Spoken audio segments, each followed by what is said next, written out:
Hey everybody, I am joined right now by Matt Cardona, who is making his return to Impact Wrestling. We haven't seen him in a few weeks. We're going to talk about the injury that took him off of TV, his feud with Brian Myers. We got a bunch of big things coming up in your own personal career with Impact Wrestling. How you doing today? I'm doing great. I can't wait to just beat up Brian Myers again. Absolutely. And the last time we saw you was a little over a month ago on TV. Brian attacked you and you were supposed to be out. I think it was an estimated 12 weeks, if not a little less, but I'll say a remarkable recovery on your part.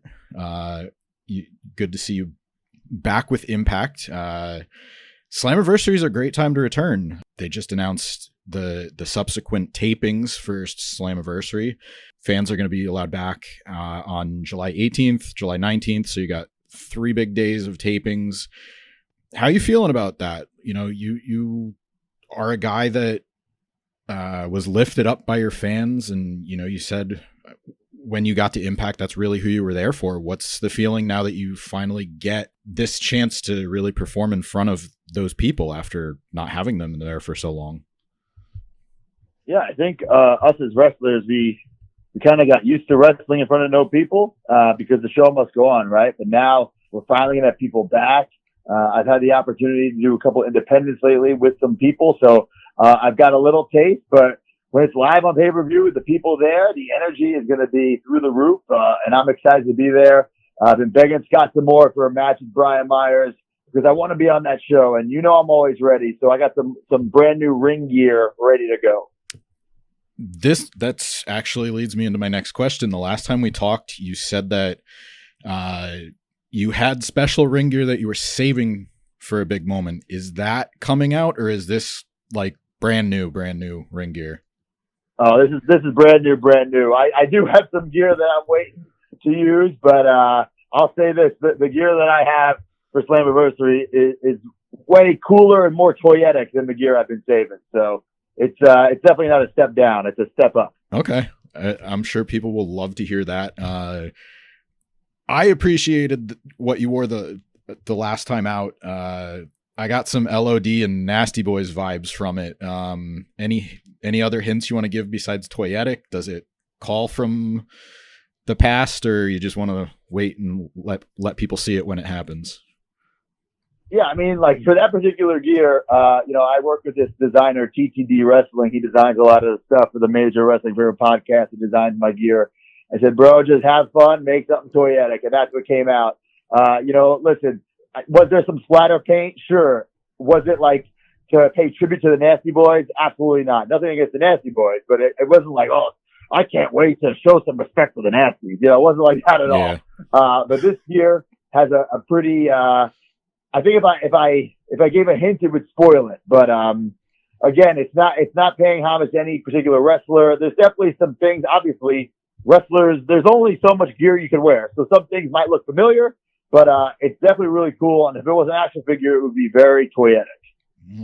Who knows? I mean, you just got your own Heels and Faces action figure. They just started taking pre-orders for Zombie Sailor, so maybe that's your next one in the next wave. Like, who knows? It's very possible. Your feud with Brian Myers kind of it seemed natural, but at the same time when it started, I know you guys said you didn't want to team with each other. Obviously, you're not going that way, but what's been like the reception so far, like from your point of view? Because it feels very organic, and you know, on Impact TV, you're 1-1. Like, what's been the biggest takeaway for you so far? And, you know, how do you make it continue and keep it, you know, feeling fresh? Yeah, I think, the wrestling fans in 2021, they're a lot smarter. You know, they can't be fooled. They want the authenticity. So, you know, they see us every week doing the Major Wrestling Favorite podcast, and then they see us fighting on Impact. There might be some confusion, but the fact is this. The fact is, once that red light goes on, Brian turns into a different guy. He turns into bad mood Brian. And if you've had a brother, you know, or a best friend, you know you fight. You can love each other, but you also have that fight. And that's what this is between Brian and I. We grew up, breaking into the business together at 18 years old, and we've been best friends ever since. And listen, there's been a lot of fighting, things that people don't know about, and obviously the stuff you've seen on your Impact TV screen. So I didn't come to Impact to fight him. I didn't come to Impact to team with him. And I'm hoping that we can settle it at Slammiversary. As I said, you're 1-1. People would say that this will be the rubber match. How does this continue, or how does this end? Because you guys fought each other and you had a few more matches after you were in the Under Siege, the number one Contenders 6-way. So you've had some work in between there. How do you revisit this? And is this an ending? Is that how you're looking at it? Slammiversary, you want to put this thing to bed? Listen, I'm sure this isn't truly the end, because I'll tell you this. If, I came to Impact for one reason, and that's to be the Impact champion. And I bet if I become that champion, the first person hunting me down is Brian Myers, and vice versa. If he gets that title, the first person hunting him down is me. I want to back up a little bit to something that you did just talk about, knowing, the educated fans and knowing that you guys still have this brand together. And it's something similar. I just talked to EC3 not too long ago, actually, about Free the Narrative, your fight with him. And he said something interesting about how the narrative can be alternate content, so it doesn't rock the boat with the main shows, so to speak. So do you feel like people need to focus on that idea more, just enjoy the story instead of constantly pointing out, like, yeah, we know they're best friends in real life. Yeah, we know they have the podcast. Like, Impact Wrestling, what happens there can be its own thing in its own bubble. Like, do you feel like people should just kind of sit back and enjoy the story more instead of worrying about whether it's real or a shoot or whatnot? I mean, I can see that side of it, but if you're a major wrestling figure podcast fan and you're a fan of Brian or myself, you're loving what's going on at Impact, because we're making you choose, right? Mm-hmm. So it's like, if you're like, you get to choose which one do you want to root for. Do you want to choose for Brian? You want to root for Matt? So our fans are loving it. So if there's anyone out there who's like, oh my God, they're friends on the podcast or fight on TV, like, they're just not having fun. Because I'll tell you this, the people who are our fans are having the time of their lives, and so are we. Yeah.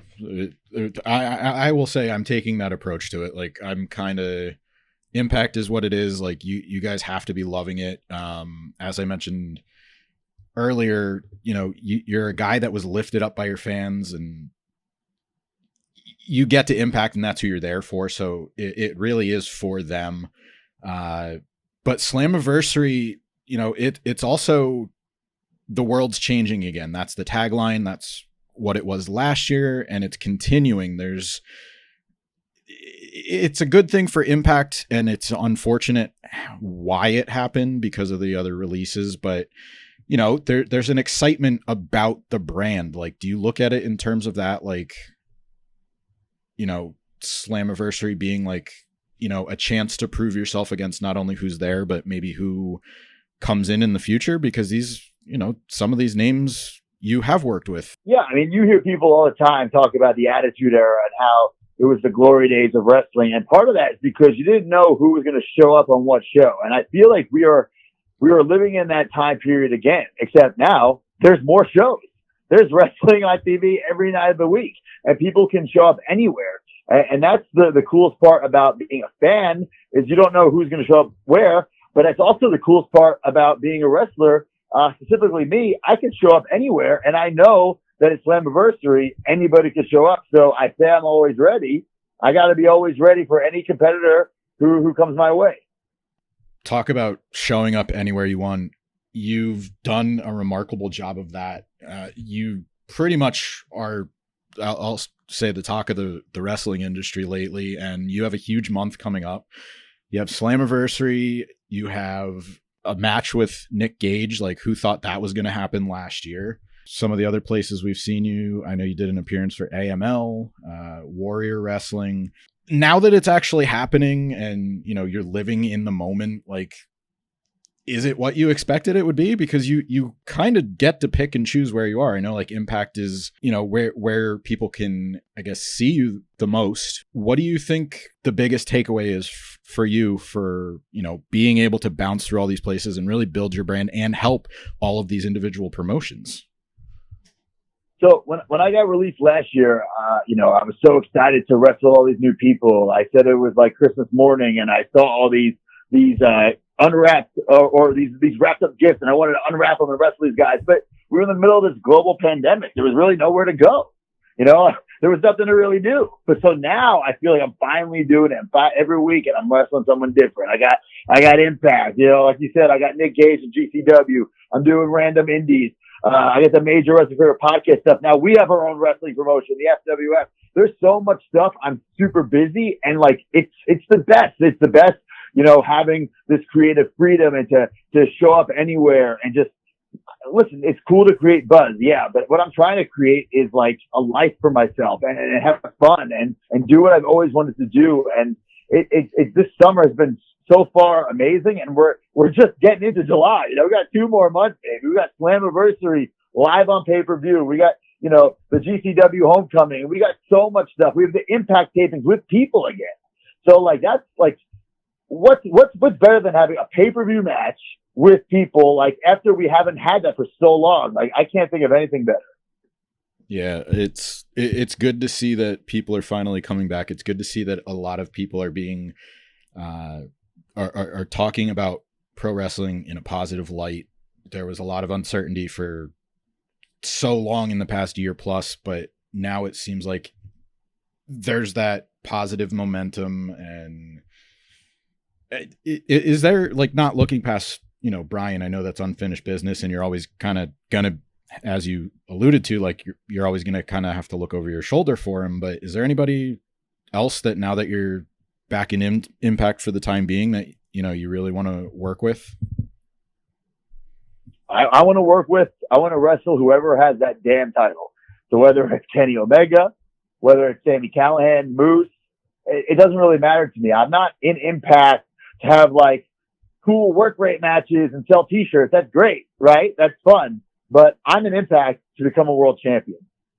So whoever has that title, that's who I want. Well, aside from the title, is there anybody that you feel like could help elevate you, if I can put it that way? Because you have the personal relationship with Brian, you have the championship aspirations with Kenny or Moose or whoever it is. Is there anybody that you feel like can elevate you? Like in a similar way, you look at, you're not a deathmatch wrestler. You have said that it's not for you, but you're not afraid to take chances. Is there somebody that, you think you could take a chance with and elevate yourself, become a more well-rounded performer that's on the Impact roster right now? The roster is stacked. It's stacked with guys who are looking for their first opportunity. It's stacked with guys who want another opportunity, and it's stacked with a hungry roster. So even my first match there with Ace Austin, just being in the ring with him, and, he's so quick and so strong, and, he's so he's definitely the future of this business. So I would love to wrestle him again. Guys like Eddie Edwards, who I've teamed with, and he's been like the heart and soul of Impact for so many years, and he's changed his style and he's evolved. I would love to get in there with him. I've seen him do some hardcore matches. I'd love to do that. I just want to wrestle everybody, because I think if you're not learning in this business, if you're not evolving, you're just dying, and you're just getting closer and closer to retirement. But I'm only 36, and I said this before, like leaving WWE, it wasn't the next chapter. It's a brand new book, and we're only on the first couple pages. It's going to be a long ass book. I'm going to throw out another name, Josh Alexander. I know you teamed with him, but he's another guy that I think really showed people that he wasn't the wrestler that maybe people wanted to, put him in that box. Like, he's really blown people away by the X Division work. I think, there's some potential there, but as you said, it's a new book. You have a lot going on. You've really taken the ball and run with it, not to end things with, that cliche, but you have so much going on. Like, we could spend a lot more time talking about all of the other stuff. Like you just launched Majorland, the podcast. What do you want fans, to kind of sum it up, what do you want fans to look forward to the rest of the summer? Like, we just named a bunch of big matches, and you're building your own brand and really trying to get back out in front of the fans. Like, what do you want them to take away and look forward to the rest of the summer? Yeah, I mean, you mentioned like Josh Alexander and like TJP, that Iron Man match, and man, I was blown up just watching that match. Like they put on that match with no people. That proves how much heart they have for this business, that they're able to get through 60 minutes of this kick-ass match. And anyone who's ever seen it can tell you it's one of, if not the best Iron Man matches ever.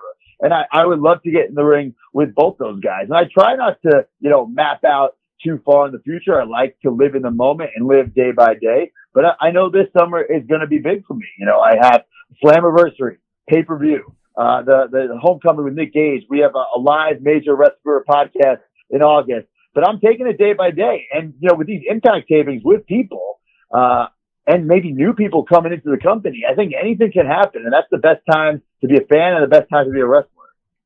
All right. There you go. Matt Cardona. You could catch him at Slammiversary, July 17th, GCW Homecoming.